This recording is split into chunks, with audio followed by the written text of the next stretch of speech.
Assalamualaikum warahmatullahi wabarakatuh.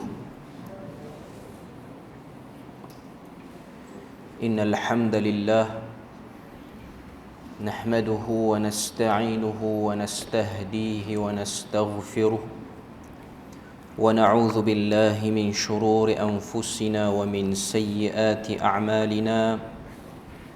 Man yahdihillahu fala mudilla lahu ومن يضلله فلا هادي له أشهد أن لا إله إلا الله وحده لا شريك له وأشهد أن محمدا عبده ورسوله يا أيها الذين آمنوا اتقوا الله وقولوا قولا سديدا يصلح لكم أعمالكم ويغفر لكم ذنوبكم ومن يطع الله ورسوله فقد فاز فوزا عظيما. الحمد لله الذي بنعمته تتم الصالحات. ربنا آتنا من لدنك رحمة وهيئ لنا من أمرنا رشدا. اللهم آت نفسي تقواها وزكيها وأنت خير من زكاها أنت وليها ومولاها. Alhamdulillah, syukur pada Allah Azza wa Jal kerana dengan rahmat dan juga limpah kurnia yang Allah Ta'ala berikan, dapat kita bersama malam ni menyambung risalah Al-Fiqhul Akbar karangan Al-Imam Abu Hanifah rahimahullahu ta'ala. Sambungan kita masih lagi pada muka surat yang ke-63, iaitu di bawah tajuk keutamaan para sahabat. Dalam matan yang disebutkan oleh Al-Imam Abu Hanifah, kita tengok apa dia sebut. Qala al-muallif rahimahullahu ta'ala wa nafa'ana bi'ulumihi fid darain amin. Wa afdalun nasi ba'da an-nabiyyin alaihimus salatu wassalam Abu Bakr as-Siddiq, thumma Umar bin al-Khattab al-Faruq, thumma Uthman ibn Affan dhun nurain, thumma Ali ibn Abi Talib al-Murtada ridwanullahu alaihim ajma'in عابدين ثابتين على الحق ومع الحق نتولاهم جميعا ولا نذكر أحدا من أصحاب رسول الله صلى الله عليه وسلم إلا بخير. Maksud matan ya, manusia yang paling utama selepas para nabi alaihimus salatu wassalam ialah Abu Bakar, Umar, Uthman dan kemudian Ali al-Murtada. Mereka merupakan ahli ibadah dan teguh di atas kebenaran, dan dengan kebenaran kita kasih kepada mereka.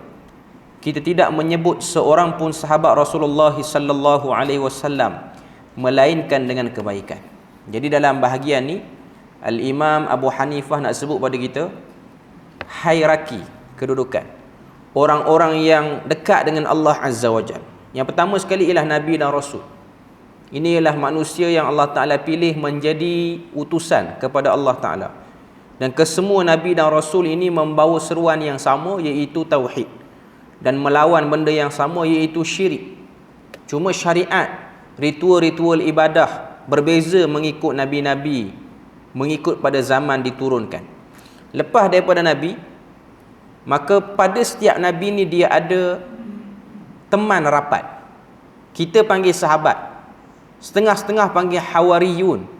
Kita baca dalam Al-Quran, Allah Ta'ala kisahkan Nabi Isa ni dia ada hawariyun.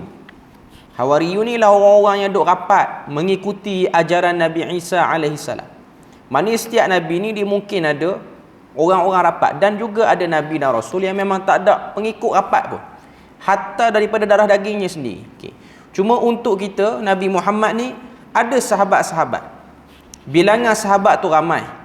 Kita pun dah sebut sebelum ni, ta'arif sahabat itu ialah man laqiyan Nabi, siapa-siapa yang berjumpa dengan Nabi, wa yu'minu, dan dia beriman dengan apa yang dibawa oleh Nabi dan mati di atas agama yang dibawa oleh Nabi. Jadi mereka ini disebut sebagai sahabat. Mereka berjumpa, tak syarat tengok, tak syarat lihat dengan mata. Sebab ada sebahagian sahabat ni dia orang buta. Antaranya ialah Abdullah bin Ummi Maktum, iaitu seorang sahabat yang terkenal dengan turunnya surah Abasa wa tawalla an ja'ahul a'ma. Kenapa kamu bermasam muka dan berpaling ketika ketika mana datang pada kamu seorang yang buta. Buta situ merujuk pada Abdullah bin Ummi Maktum, seorang muazzin Nabi selain daripada Bilal bin Rabah. Mana tukang azan selain daripada Bilal bin Rabah ni ialah Abdullah bin Ummi Maktum, dan dia ada pertalian darah dengan Khadijah. Khadijah binti Khuwailid, iaitu isteri Nabi yang pertama. Ada riwayat kata dia ni Ibnu Am, iaitu sepupu kepada Khadijah binti Khuwailid. Okey. Jadi orang yang berjumpa dengan Nabi, beriman dan mati di atas agama yang dibawa oleh Nabi, ini sahabat. Ada orang yang jumpa Nabi, masuk Islam, beriman lepas Nabi wafat, hidup sezaman tapi tidak memeluk Islam waktu Nabi hidup.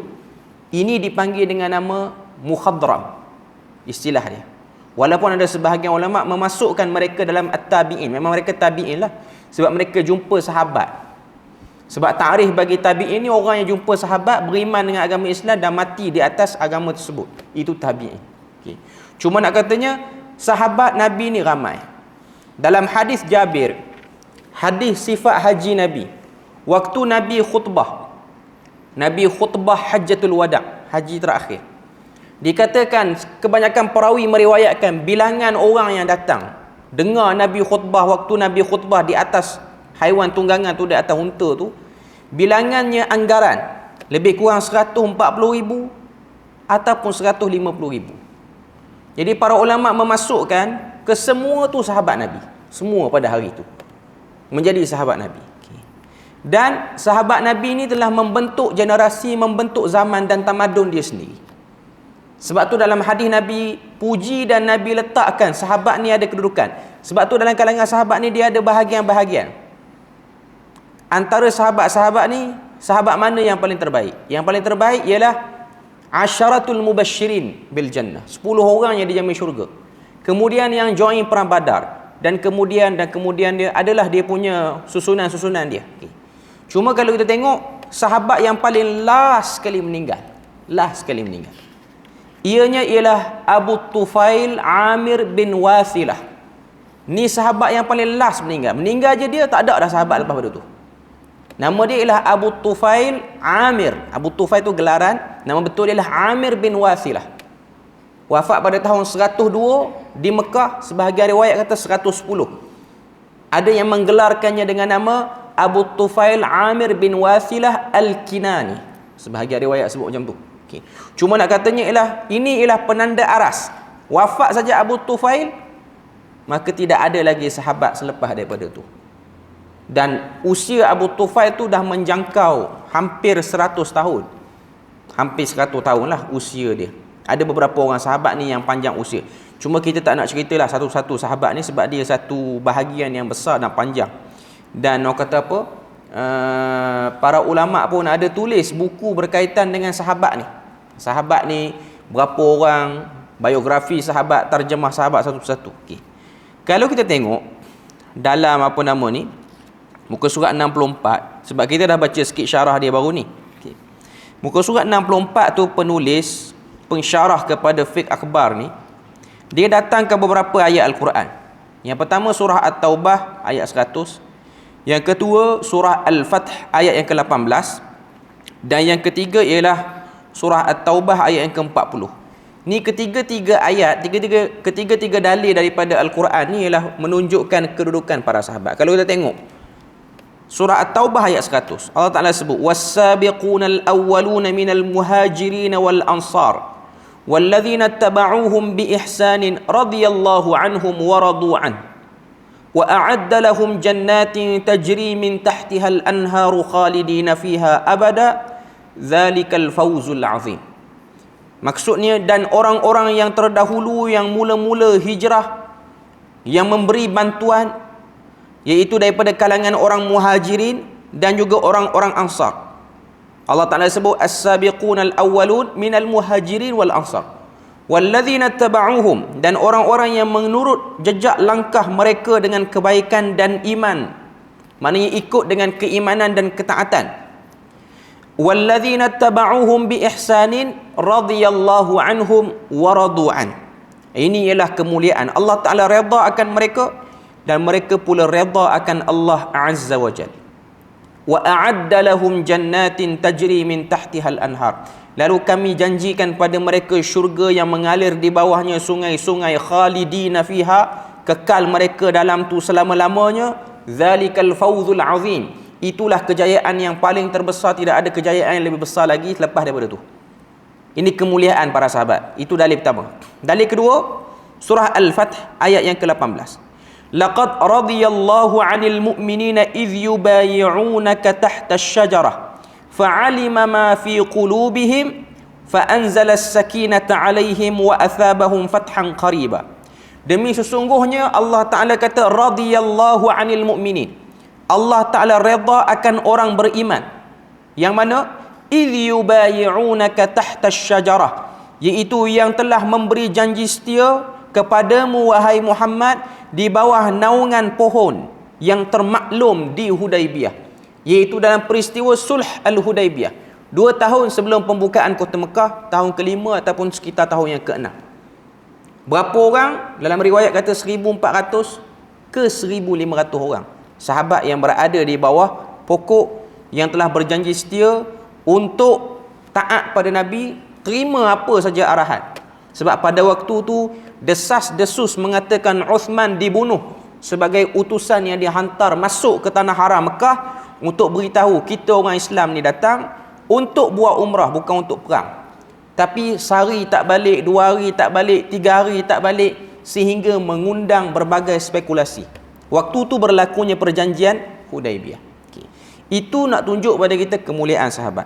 Kemudian ayat yang ketiga, dalil yang ketiga surah At-Taubah ayat 40. Firman Allah Ta'ala, illa tansuruhu faqad nasarahu Allah idh akhrajahu alladhina kafaru thaniya ithnaini idh huma fil ghar idh yaqulu li sahibihi la tahzan innallaha ma'ana.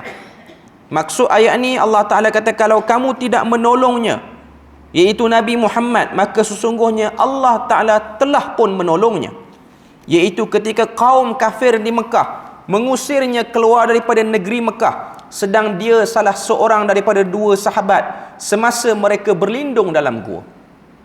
Jadi pada waktu ini, kalau kita tengok dalam hadis ni, dalam ayat ni, cerita pada kita peristiwa hijrah Nabi. Nabi mula-mula melakukan perjalanan dengan arahan Allah Ta'ala keluar berhijrah, izin daripada Allah Ta'ala. Yang menjadi teman rapat Nabi ialah Abu Bakar As-Siddiq. Waktu tu sikit saja lagi musyrikin Quraisy ni, kalau dia tunduk kepala, dia mesti nampak Nabi dan Abu Bakar duduk dalam gua tu. Sebab tu kalau kita baca riwayat-riwayat sirah Ibnu Hisham, berbagai-bagai riwayat tambahan dalam peristiwa ni, dalam situasi ni banyak tambahan.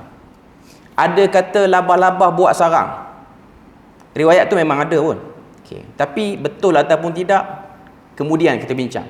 Ada kata burung buat sarang tutup tapak kaki Nabi. Ada kata waktu musyrikin sampai cicak mengeluarkan bunyi untuk bagi arahan supaya hendak tengok dalam gua tu adanya orang, tapi orang tak perasan. Okay. Ada kata Abu Bakar menangis kerana dipatuk ular. Takut ular tu patuk Nabi, dia tutup dengan tapak kaki dia. Okay. Itu riwayat-riwayat yang berkait lah, riwayat yang hal-hal binatang yang duk ada ataupun serangga yang duk ada dalam peristiwa tu. Dan ada riwayat baru ni, ada seorang penceramah terkenal ni, dia kata antara sebab Abu Bakar tu menangis ialah dipatuk ular tu marah sebab tak boleh tengok muka Nabi. Itu riwayat baru, tak ada lah kitab. Baru lagi buat, panas lagi keluar pada microwave baru. Okay. Maknanya itu riwayat baru. Okay. Yang tu tak tahulah daripada mana dia dapat. Okay. Yang pastinya dalam Quran sebut memang betul Abu Bakar tu menangis. Tapi menangis kenapa? Terlalu takut, syadidul khauf. Sebab ini benteng terakhir. Kalau satu orang saja tundukkan kepala dan tengok dalam lubang tu, mesti 2 orang ni kena tangkap. Mesti Nabi matilah, dalam erti kata hukum akal pada waktu tu. Tapi akhirnya Allah Ta'ala jadikan tidak ada satu orang pun yang nak tunduk tengok. Tak ada seorang. Pada waktu itulah turunnya ayat ni. Allah Ta'ala sebut tentang idhuma fil ghar, ketika mana 2 orang itu berada dalam gua. Gua dia bukan gua yang pintu luas, orang masuk boleh berjalan-jalan macam Gua Kelam. Bukan macam tu. Gua Thaur ni, Gua Sur ataupun Thaur, sebahagian riwayat sebut, ialah gua yang sempit. 2 kali dakian dia berbanding Gua Hira. Tinggi. Duduk di Bukit Thaur. Thaur ni dikatakan salah satu daripada nama moyang Nabi. Daripada apa nama ni, Abdullah bin Abdul Muttalib naik. Ada satu orang daripada moyang Nabi, nama dia Thaur. Thaur ni ataupun Sur, sebahagian sebut dengan nama tu, ialah satu orang yang mengamalkan ajaran Nabi Ibrahim yang paling minimum tokok tambah dia. Dia tak amalkan ajaran Nabi Ibrahim yang dah berlaku tokok tambah. Dia lagi awal berbanding Labib bin A'sam. Labib bin A'sam kemudian. Labib bin A'sam ni orang first datangkan berhala di Mekah. Dia awal lagi. Sebelum kenal berhala lagi. Sebelum orang Mekah kenal berhala. Maknanya, kalau Labib bin A'sam 400 tahun, dia mungkin 500 ataupun 600. Tapi dia daripada keturunan Bani Hashim. Sebab apa bukit tu nama dengan Thaur ataupun Sur? Sebab dialah orang yang selalu naik duduk atas bukit tu. Buat apa? Dia bertahannus. Bertahannus ni dalam istilah kita bahasa Melayu ni bersuluk. Sebab tu Nabi sebelum terima wahyu, benda ni Nabi duk buat 3 tahun.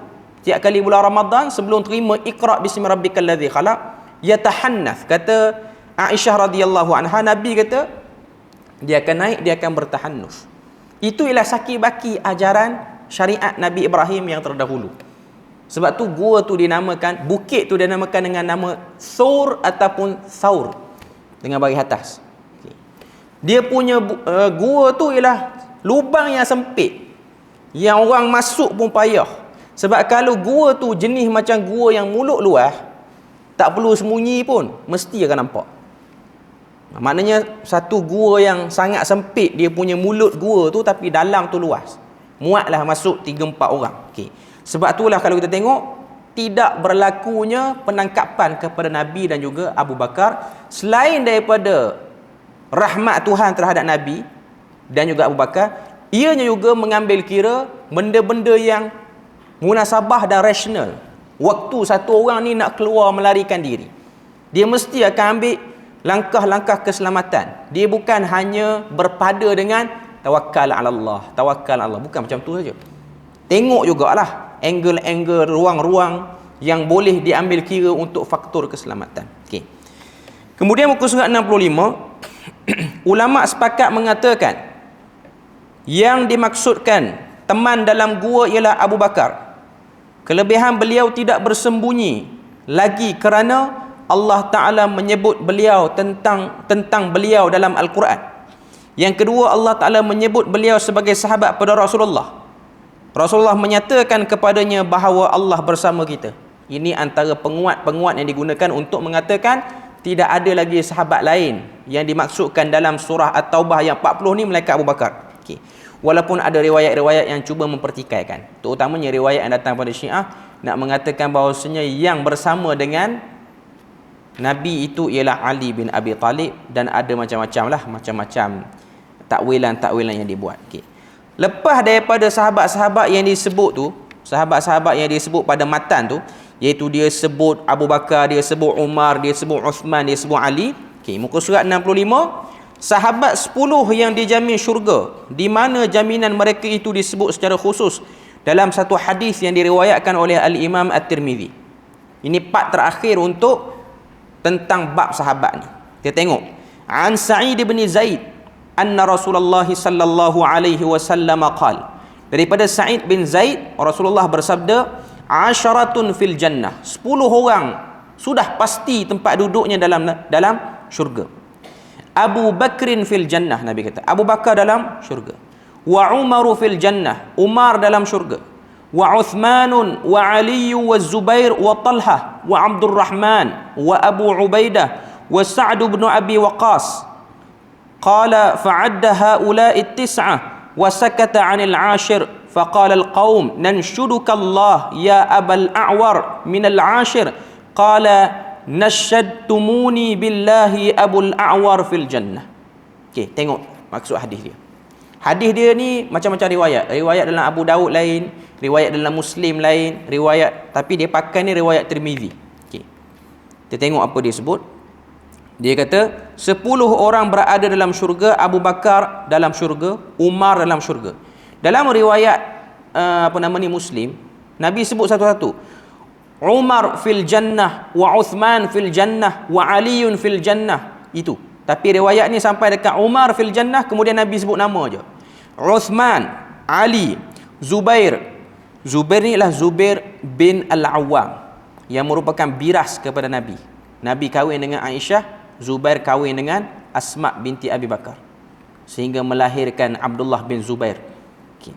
Kemudian Talha bin Ubaidillah. Abdul Rahman sini ialah Abdul Rahman bin Auf. Abu Ubaidah ialah Amir bin Al-Jarrah, seorang sahabat yang meninggal di Syam, ataupun lebih tepatnya hari ini di Jordan lah, dengan sebab satu situasi ta'un amwas yang menyerang pada waktu itu, penyakit berjangkit. Okay. Sa'ad bin Abi Waqqas, perawi berkata, Sa'id bin Zaid diam daripada menyebut sahabat yang ke-10. Sebab yang ke-10 tu dia yang riwayat hadis ni, dia pun masuk syurga juga, masuk dalam 10 yang kata apa, yang dijamin syurga. Orang ramai pada waktu itu berkata, kami minta atas nama Allah daripada kamu, wahai Abul A'war. Abul A'war ni apa dia? Orang yang Abu tu ayah lah. Al-A'war ni orang yang rabun. A'war ni maksud dia rabun ataupun buta lah kot. Dia rabun ni masih boleh tengok lagi. A'war ni istilah kita apa? Cemeh mata dia. Buta, dan bentuk mata dia tu kalau kita tengok selaput putih je ada. Dia ada orang mata macam tu. Maknanya mata dia tak berfungsi lah. Dan ada selaput putih. Macam Dajjal, Nabi sebut salah satu mata dia ialah a'war.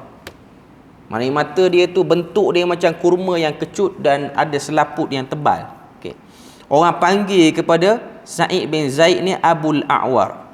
Siapakah yang ke-10? Beliau menjawab, kamu semua telah meminta daripadaku atas nama Allah. Abul A'war fil jannah. Akulah yang ke-10 tu dalam syurga. Jadi ini ialah bentuk nama panggilan yang dipanggil kepada Sa'id bin Zaid radhiyallahu anhu. Dia ada sahabat-sahabat yang lebih terkenal dengan nama gelaran, dan ada sahabat-sahabat yang terkenal dengan nama betul. Macam Abu Hurairah terkenal dengan nama Abu Hurairah, tak terkenal dengan nama betul dia, itu Abdul Rahman. Sama juga dengan Abu Bakar, ada nama betul dia sendiri. Okay. Cuma Abul A'war ni saya sebut sikit lah. Okay. Dalam Quran Allah Ta'ala larang kita letak gelar pada orang. Jangan kita letak gelaran-gelaran. Gelaran-gelaran tu gelaran-gelaran yang tak elok. Okay. Macam dalam panggilan kepada Sa'id bin Zaid ni, satu orang yang mata dia rabun ataupun buta. Daripada satu segi kita tengok, kalau zaman kita ni nampak macam ada unsur body shaming sikit. Panggil orang, buta. Memang dia buta pun. Okay. Ada keadaan orang yang dipanggil tu okey. Dia okey orang panggil macam tu. Dia tak rasa satu penghinaan. Sebab itu ialah satu identiti, pengenalan. Macam kita kot dalam kampung ni, ada orang panggil nama Haji tu lah. Haji apa? Haji Bekho, sebab dia ada banyak bekho rumah dia. Walaupun daripada gelaran tu macam ada orang tak berapa suka sangat.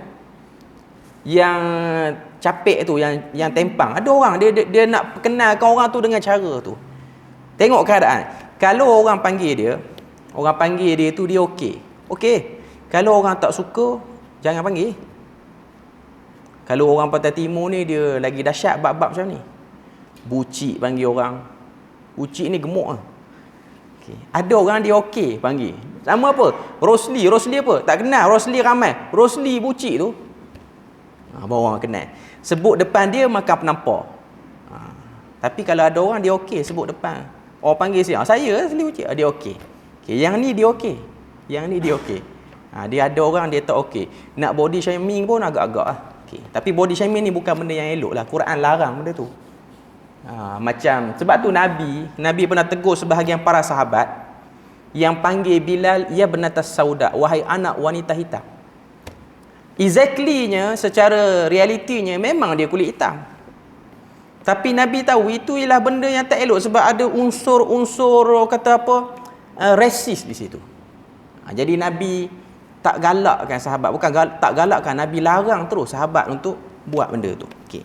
Jadi dalam hadis ni Abu Sa'id digelar dengan nama Abul A'war sebab dia memang okey dengan gelaran itu. Kalau dia tak okey, maknanya tak panggil lah orang dengan gelaran tu. Macam Abu Hurairah, bapak kucing, memang Abu Hurairah dah okey sebab gelaran tu pun dapat daripada Nabi.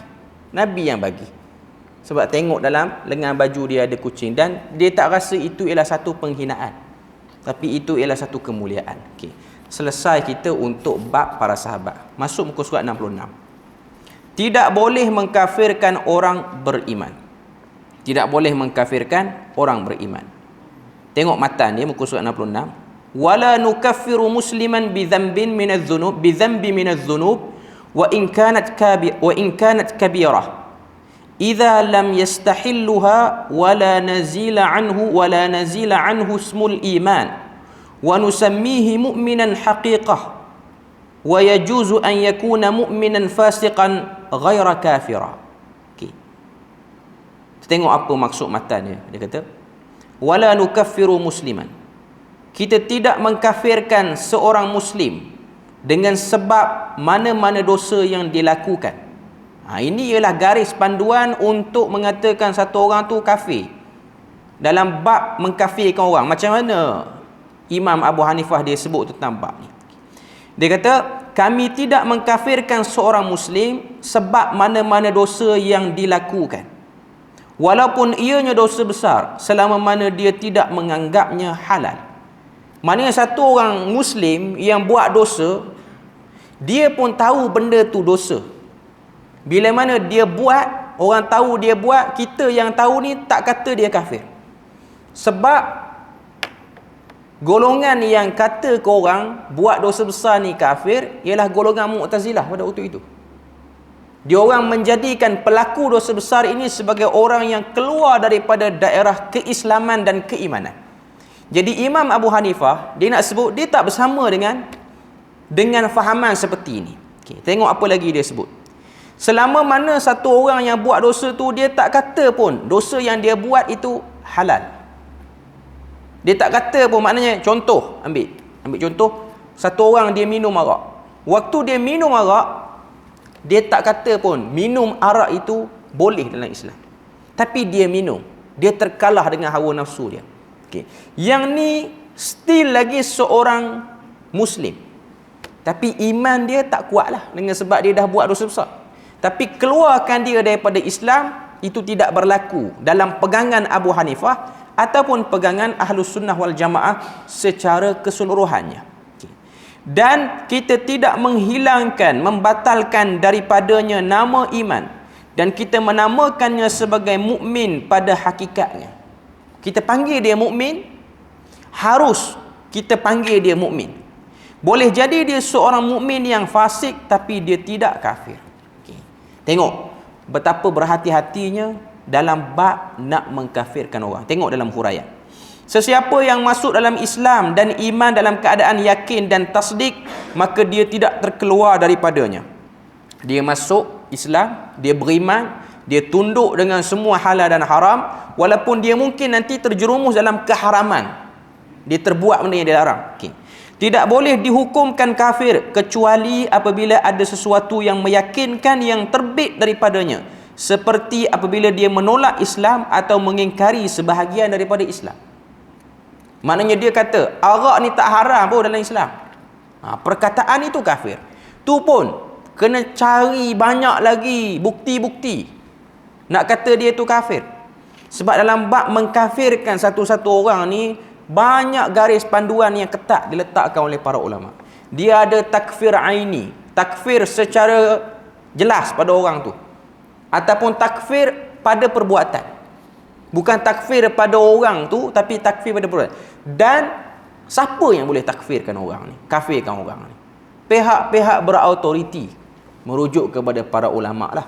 Pada zaman Imam Abu Hanifah ni lah, orang-orang sembarangan tak boleh nak kafirkan orang. Kalau tempat kita ni, badan-badan, jabatan-jabatan agama, jabatan-jabatan agensi agama negeri inilah yang menjadi pihak yang boleh mengkafirkan.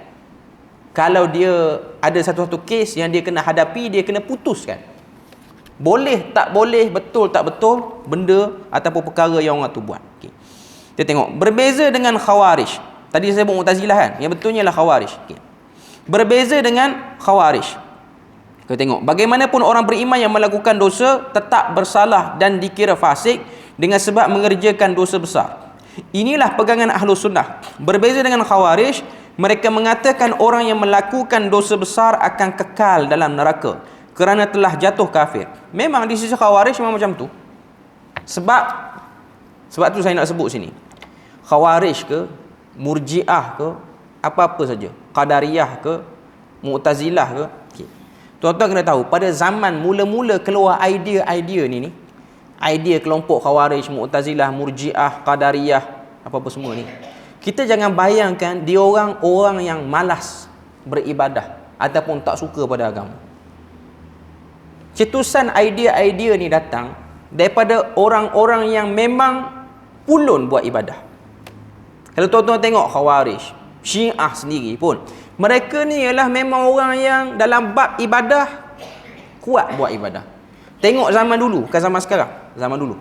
Okay. Cuma mereka ada problem, iaitu problem mereka ialah melampau. Dan problem yang kedua ialah golongan yang berhampiran dengan dia orang. Orang-orang yang duduk dekat dengan dia orang, yang mempengaruhi dia orang sehingga keluarnya pemikiran-pemikiran macam tu. Sebab tu kalau tengok pemikiran Khawarij ni telah kena kepada sebahagian tabi'in. Tabi'in yang besar. Contoh Ghilan ad-Dimashqi. Inilah tabi'in besar. Tapi daripada dia lah keluarnya Murji'ah. Daripada dia keluarnya Murji'ah. Walaupun dia tabi'in, berkawan dengan sahabat. Sebab apa? Sebab fitnah yang berlaku pada waktu itu, orang-orang yang baru masuk Islam daripada kalangan pemilik tamadun hebat. Ni saya selalu sebut. Ketika mana Islam ni dia mulai tersebar ke kawasan Parsi, terutamanya Parsi. Parsi ni dia ada tamadun yang hebat. Walaupun tamadun dia orang dari segi sosialnya teruk, sebab dia orang ni penzinaan normal. Tapi dari segi cara berfikir, dari segi penyusunan tulisan, buku, penghasilan idea-idea. Sebab tu kalau kita tengok Rom, Parsi, dia orang ada tempat-tempat berkumpul yang elok, ada dewan. Dalam erti kata mudahnya, dia orang dengan dewan-dewan yang ada tu, dia orang buat seminar-seminar berkaitan dengan pemikiran. Sebelum kenal Islam ni, sebelum kenal Islam. Jadi pada waktu tu mereka menyimpan cendekiawan yang hebat. Datang Umar Al-Khattab meruntuhkan Rom dan Parsi. Dan termasuklah Islam, runtuhkan sekali semua kepercayaan dia orang. Dan kita kena tahu, yang masuk Islam pada waktu tu, faktor-faktor yang boleh mengelirukan orang-orang Islam ni, ataupun faktor-faktor yang menyebabnya keluarnya mazhab akidah yang pelik-pelik ni, ialah kerana tak mahu lepaskan diri daripada pemikiran-pemikiran lampau. Semua bangsa macam tu. Semua bangsa macam tu. Bukan kata bangsa Rom, Parsi je. Kita Melayu pun macam tu juga. Sebab tu saya ada kuliahkan buku, ada satu buku di Perlis, buku Khurafat Tahyul Mistik di Alam Melayu oleh Ustaz Zahiruddin Zabidi tu. Bab 1, 2, 3 dia bahas agama-agama lampau yang mempengaruhi kita orang Melayu. Agama Hindu, Buddha, animisme, dinamisme, pantheism, apa semua ni, semua duk ada sebelum orang Melayu kenal Islam. Dan waktu orang Melayu bergelumang dengan agama-agama sebelum datang Islam, orang Melayu sudah mempunyai kerajaan-kerajaan besar, sudah mempunyai tamadun, sudah pandai berurus niaga, ada pelabuhan-pelabuhan yang hebat, ada kitab-kitab, ada ahli-ahli, ada syair, ada gurindam, ada semua. Itu semua menunjukkan tahap intelektual agak baik. Cuma satu je problem, tauhid selalu. Itu benda yang kita kena tahu. Waktu terima saja tauhid, akan ada golongan yang tak puas hati, yang rasa tak berani nak lawan, tapi fikir macam mana kita nak runtuhkan solidnya Islam itu. Ini benda kita tahu. Sebab tu dalam idea Khawarij, buat dosa besar saja kafir. Maknanya apa? Maknanya bagi dia orang, pelaku dosa besar ni sangat besar kedudukan dia di sisi Tuhan, sangat besar impak dia, sehingga dia orang outkan daripada Islam terus. Tak payah duduk geng kita lah kalau yang suka buat dosa besar ni. Nampak macam yang Ahlu Sunnah wal Jamaah ni macam bermudah-mudah sangat. Dia orang cuba gambarkan waktu tu macam tu lah. Khawarij ni lagi baik, kita ni lagi bersih pada dia orang. Sebab dia orang yang buat dosa besar tak kafir lagi. Kita buat dosa besar sekali, kafir lah. Tak jadi geng kita dah. Okey. Dari satu segi, dari segi persepsi masyarakat pada waktu tu, sebab tu tuan-tuan jangan pelik. Macam mana tabi'in boleh ikut idea Khawarij, idea Murji'ah? Sebab idea ni lah. Sebab ahli ibadah, dia nak suasana yang elok selalu. Suasana yang elok. Dan syaitan akan mengambil manfaat daripada orang yang minat pada benda-benda elok. Dia tengok orang problem saja, dia akan rasa kacau. Maaf, saya sebut sikit. Begitu jugalah yang kena pada sebahagian orang masjid. Dia tengok orang datang, orang muka tak pernah datang masjid, dia ada sikap rasa insecure. Ish, dia ni, yang aku kenal dia ni, mengarut je dia dalam kampung, tiba-tiba nak datang masjid. Kita rasa tak selamat. Sebab apa? Sebab perasaan rasa terganggu dengan, kita takut kitaran ibadah tu terganggu. Saya nak sebut dari segi psikologinya. Okay. Itu antara sebab ajaran sesat ni dia keluar. Sebab ajaran sesat dia boleh tackle rasa baik yang kita nak tu. Benda baik yang kita nak. Dia tangkap situ. Dia tangkap emosi, dia tangkap persepsi, menang. Begitulah yang berlaku. Khurafat yang tersebar, karut-marut yang tersebar. Kerana sebelum injek karut-marut dalam masyarakat, dia akan cuba bawa suasana-suasana yang orang suka. Pakai elok, putih bersih semua, cakap pun elok, lemah lembut. Ini ialah vibe orang beragama. Orang panggil apa? Dia punya cara orang beragama. Sebab tu tuan-tuan tengok, tuan-tuan pergi di kawasan orang-orang yang menganut agama Buddha, yang pure Buddha ni. Tuan-tuan tengok di Himalaya, tuan-tuan tengok di negara-negara di kawasan pergunungan ni, Bhutan ke apa-apa sajalah, negara-negara yang kata apa, yang kuat dia punya Buddha dia ni, sebahagian pada Nepal, Kathmandu apa semua ni, yang duduk di kaki-kaki bukit Gunung Everest ni, di sini ialah penganut Buddha yang baik, vegetarian, binatang tak bunuh. Vegetarian dia orang melampau, bukan setakat vegetarian yang biasa-biasa. Nak makan buah tak ambil, tunggu luruh dulu, tak ambil. Dari segi vibe, okey, ini orang baik okay. Tapi dah itu agama dia panggil, itu melampau, itu melampau. Bukan itu yang Tuhan suruh. Saya nak sebut sini ialah, kalau kita duduk terfikir, macam mana orang ni boleh terikut ajaran-ajaran sesat? Biasanya dia bermula dengan vibe, dengan orang kata apa, suasana persekitaran. Dia nak, kadang-kadang dia agresif nak suasana tu, tiba-tiba dia menjadi golongan yang radikal. Tuan-tuan tengoklah mana-mana ajaran sesat, macam itulah kebanyakannya. Tuan-tuan tengok golongan-golongan mujahidin yang melampau di Malaysia. Saya ambil contoh Al-Ma'unah. Al-Ma'unah ni idea dia apa? Nak runtuhkan kerajaan Islam, kerajaan kata apa, sekular apa semua ni, nak naik kerajaan. Tapi apa jadi? Radikal. Sebab dia rasa macam pilihan raya lambat, nak tunggu 5 tahun lambat, kita tembak habis senang, angkat kawan-kawan kita je. Yang ni pun boleh juga merentah muka ni, mana sabar dia dan menteri. Okay. Dia terfikir macam tu. Dia rasa idea dia nak, tapi daripada rasa nak baik tu bertukar menjadi brutal. Khawarij macam tu lah. Sebab tu dia tak puas hati, dia kira nak keluar menentang pemerintah. Lambat. Pilihan raya lambat, nak tanya, nak banci seorang-seorang. Suka mana? Suka yang tu ke suka yang ni? Lambat. Susah. Termasuklah kita akan bunuh yang 50-50 ni. Yang taraduk ni. Nak masuk geng mana? Tak tahu tembak juga. Orang sikit atas bumi tak apa. Yang penting vibe okey. Itu pemikiran. Orang tak ramai tak apa atas muka bumi. Ada orang yang radikal, dia pergi ke arah seperti itu. Okey. Jadi nak sebutnya golongan Khawarij ni, idea dia buat dosa besar je kafir, bukan geng kita. Walaupun kelompok kita kecil, tapi kita berjaya menapis. Kita buat satu purification dalam kelompok kita. Tapi itu idea golongan melampau. Islam bukan macam tu. Sebab agama Islam dia merahmati jatuh bangunnya manusia. Manusia ni dia jadi jahat bukan kerana tabiat asli dia jahat, tapi suasana sekeliling yang menyebabkan dia nak ke arah tu. Okey. Kita tengok. Larangan kafir mengkafir telah ditegaskan oleh baginda sallallahu alaihi wasallam.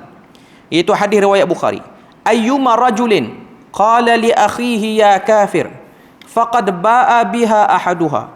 Sesiapa yang berkata kepada kepada saudaranya wahai kafir, maka kafir itu akan terpantul balik ke diri dia. Nak kata bahayanya satu orang mengkafir. Tapi saya nak sebut sikit, saya nak ringkaskan je muka surat 67 tu. Perenggan yang kedua, diambil petikan dalam kitab At-Tamhid oleh Imam Ibn Abdul Bar dan juga daripada Ibn Taymiyah dalam As-Sarim Al-Maslul. Orang yang menghalalkan maksiat dihukum kafir meskipun dia tidak melakukannya kerana mengingkari perkara yang sabit daripada Al-Quran dan Sunnah. Orang yang kata salat ni mengarut je, orang ni telah kafir. Tapi siapa yang ada autoriti nak kafirkan? Bukan kita-kita ni. Bukan kita yang salat sekali dengan dia dan duduk sekampung dengan dia. Pihak berautoriti iaitu khalifah, pemimpin terbesar dalam wilayah tu, dalam negeri tu, dalam daerah tu, yang harus memutuskan orang ni macam mana. Sebab mereka ialah golongan yang mempunyai kuasa untuk menjaga agama. Macam kita ni di Malaysia ni, raja-raja, sultan-sultan yang menjaga agama, mereka lah golongan berautoriti. Lalu dia orang lantik, okay, ni ada jabatan agama, ni ada jabatan mufti, ni ada majlis agama, ni ada jabatan kehakiman. Empat-empat ni lah yang akan mengawasi, yang akan mentadbir, yang akan tengok hal ehwal orang Islam dalam negeri itu. Ada satu buat masalah, terus kena keluarkan keputusan. Apa dia buat tu betul atau salah. Itu point dia. Kita beri lalu azan tu.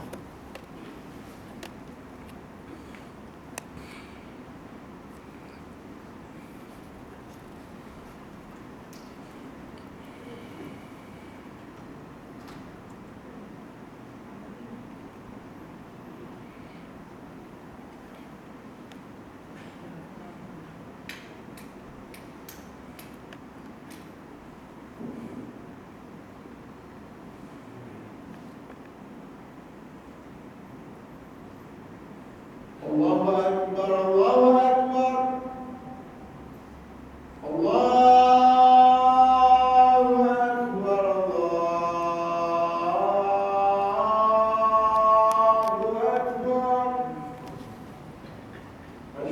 Asyhadu an la ilaha illallah.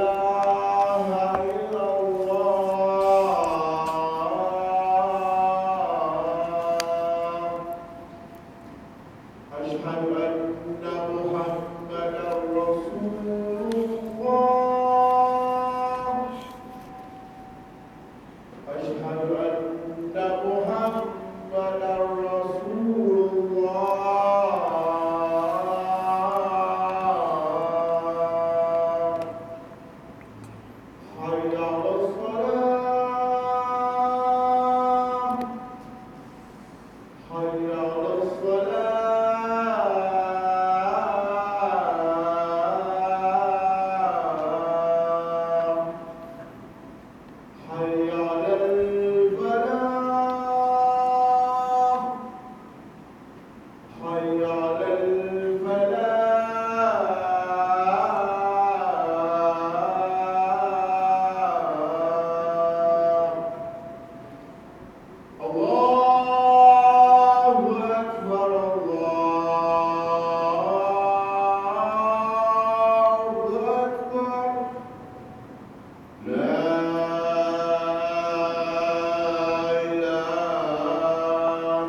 Okey, kita tengok sikit lagi apa yang disebutkan dalam As-Sarim Al-Maslul oleh Syekhul Islam Ibn Taymiyah. Muka surat 67 tu perenggan yang kedua. Orang yang menghalalkan maksiat dihukum kafir meskipun dia tidak melakukannya kerana mengingkari perkara yang sabit dalam Al-Quran dan Sunnah. Bila mana dia dah buat pengakuan-pengakuan yang pelik, pihak berautoriti kena keluarkan kejelasan. Apa yang dia orang buat tu? Okey. Sebab tu kau tengok bila mana berlaku satu isu, pihak berautoriti kena main peranan terus. Jangan tunggu-tunggu sehingga orang jadi pening. Boleh tak boleh, okey tak okey. Macam baru ni tuan-tuan tengok bila mana ada isu tentang tarekat Naqsyabandi Al-Aliyah Nazim Haqqani tu. Okey tak okey, boleh ataupun tidak. Sekejap JAKIM kata tak boleh dulu. Lepas tu ada kata bunyi macam nak boleh balik. Okay. Sebab tu perlis panggil wakil dia, pengamal dia. Sebab dakwaan-dakwaan yang ada dalam kelompok tu dahsyat. Antaranya ialah ada satu dakwaan yang mengatakan bahawasanya Syekh Nazim Haqqani ni 40 tahun dah malaikat tak tulis dosa dia. Sebab dulu dalam keadaan saleh ni. Itu dakwaan-dakwaan yang kita dengar semacam. Ada benda rasa ralak sikit dalam hati. Sebab tak pernah dengar pun sahabat macam tu. Walaupun kita tahulah sahabat tu minimal dalam dosa dia. Okay. Tapi di zaman ini, macam-macam lagi lah. Bila mana ada keadaan, orang jadi keliru. Nak tahu yang mana satu. Waktu itulah perlu kejelasan. Perlu kejelasan. Okay. Nanti kita akan sambung ciri-ciri Ahlus Sunnah. Pada muka surat 67 tu, kita akan tengok Ahlus Sunnah ni apa dia ciri dia. Imam Abu Hanifah ni dia cuba nak gariskan beberapa ciri-ciri yang kadang-kadang tengok macam tak berkait, tapi ciri tu penting. Pembeza antara golongan Ahlus Sunnah wal Jamaah dan selain daripadanya. Jadi kita berpada situ je untuk malam ni. Moga Allah Ta'ala beri rahmat dan berkat. Subhanakallahumma wa bihamdik, asyhadu an la ilaha illa anta wa astaghfiruka wa atubu ilaik. Wassalamualaikum warahmatullahi wabarakatuh.